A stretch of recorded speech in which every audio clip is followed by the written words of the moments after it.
This is David Triana, and we are with Conexion on the Streets, part of our Making Connections interview show.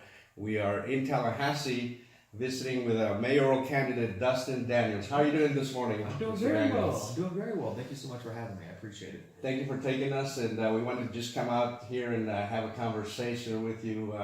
Tell us a little bit about who you are and why you're running for mayor. Yeah, absolutely. Well, again, I appreciate the opportunity to share some thoughts with you. I'm Dustin Daniels. I'm running for mayor of the city of Tallahassee. I didn't grow up here in Tallahassee. I actually grew up in a small town outside of Tampa called Weeki Wachee. We are known internationally for our underwater mermaid shows. So a little bit of a hokey Florida kind of feel. But since that time, it's kind of an economically depressed place. My mother and my grandmother were disabled the majority of my life. My dad worked an hourly wage job. I was the first person in my family to really graduate from high school, pursue university, and really kind of just define a different path for myself. And so really, kind of all that feeds into really why I decided to ultimately jump into this race, because I love the city of Tallahassee. This is where I came of age. This is a place that gave me opportunities beyond my wildest dreams. But I don't know that we are a place yet where all people really are living the best life that they could possibly live. I don't know that we are a place where opportunity exists equally for all people, and I think that local government can play a transformational role in creating that reality. I was reading part of your story, and in my opinion, your story is the American dream story. Oh, absolutely. You're right. Yeah. You persevered, you worked hard, you educated yourself, and here you are now. Hopefully, winning the seat of mayor here for one of the most important cities in our state, obviously the capital city. Absolutely. No question. The Tallahassee is ranked as one of the most economically segregated cities in the country, and also obviously in the last 3 years has had the number one crime rate in Florida. What can you say about that? What do you think are the reasons behind that? Yeah, sure.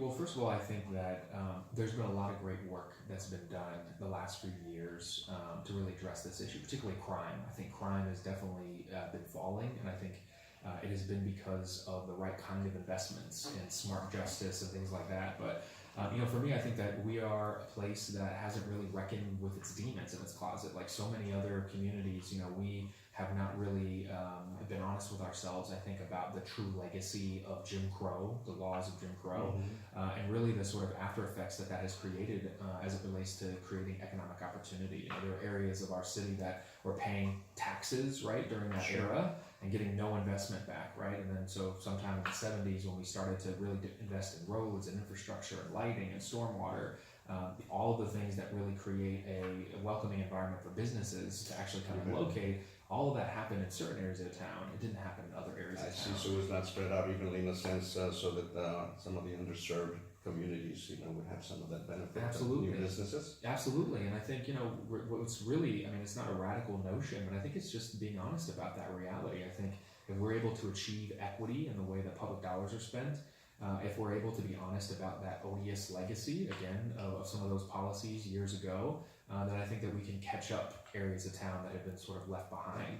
And I think that, all of the things that we have in terms of amenities like Florida A&M University, Florida State University, the sky is really the limit, but I think we have to look strategically about how we bring along those communities that have been left behind. Yes, and it was very interesting. Obviously, last night also we participated in an event where you were also in attendance. Yeah. I think Black on Black Lives was an example of the kind of things that can be done here to bring people together. Sure. To bring entrepreneurs together, leaders, and in the sense of the art and poetry that we heard last night. That was a very very nice event to attend. What are the major issues that you plan to focus on as mayor of Tallahassee? Yeah, no, I think that, again, we've seen a lot of growth and change in the last couple of years. I would say, obviously, addressing inequality is one of my major issues. I think that we do that by achieving equity in the way public dollars are spent. I think that we do that by maybe investing in people. One of the things I'm proposing is free community college vocational and technical training for people who live in the city of Tallahassee. I've been called a socialist and a communist and a lot of other names for that idea.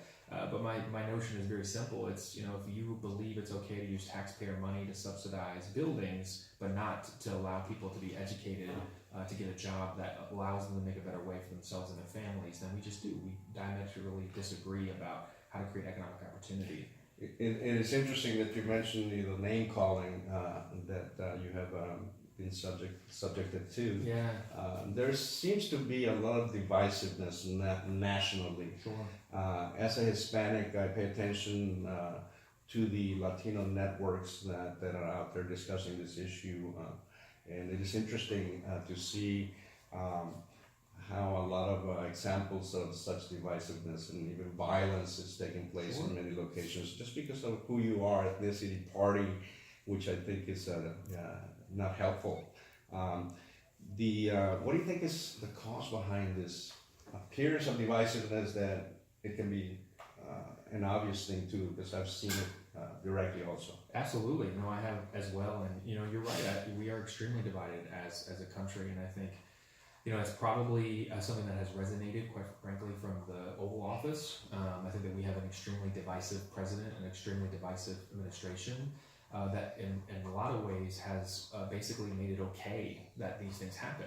Has not, has really condoned this kind of behavior through its rhetoric about minorities, about women, about different groups in our country. And I think, it's unfortunate because what I always say is that the covert is now the overt, right? I think that a lot of these sort of deep-seating feelings of hatred and of divisiveness was not something that was allowed to just be spewed onto the street and allowed to be talked about, in the public square in the way that it has been.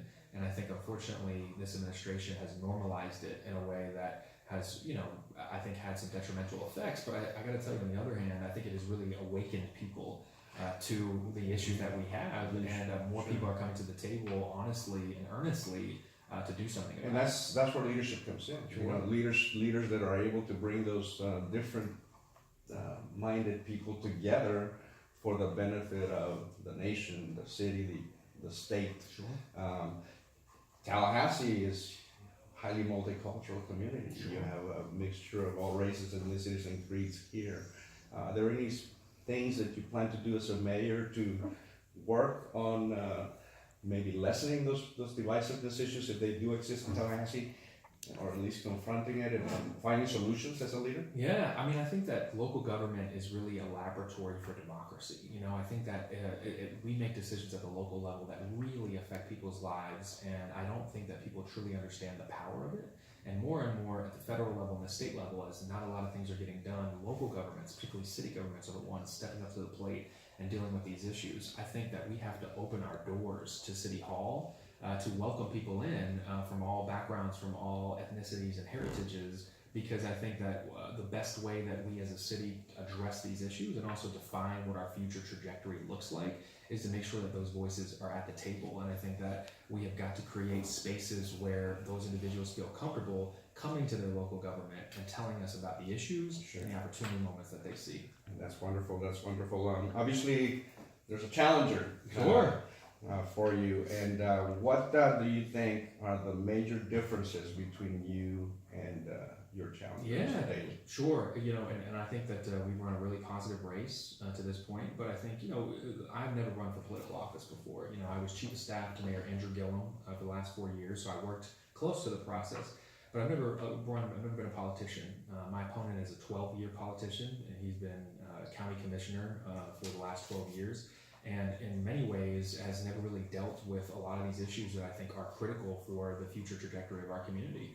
He's never talked about criminal justice reform. He's never talked about poverty and economic inequality.